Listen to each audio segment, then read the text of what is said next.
Qo'shtepa tumanida ayollar daftari tizimining 7-bosqichini samarali tashkil qilish hamda uning joylardagi ijrosini ta'minlash masalalariga bag'ishlangan amaliy seminar o'tkazildi. Unda respublika ishchi guruhi vakillari, mutasaddi tashkilotlar mas'ullari hamda mahalliy etliklari ishtirok etdilar. Tizim doirasida amalga oshirilayotgan ishlar, mavjud muammolar va oldinda turgan ustuvor vazifalar muhokama qilindi.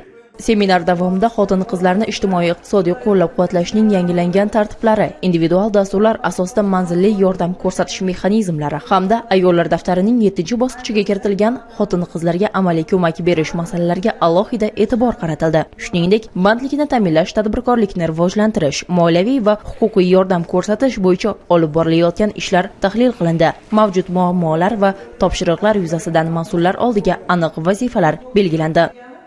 Toifaga kiritilgan ayollarimizga yo'nalishlar bo'yicha huquqiy yordam berilish asosiy vazifamiz etib tayinlandi.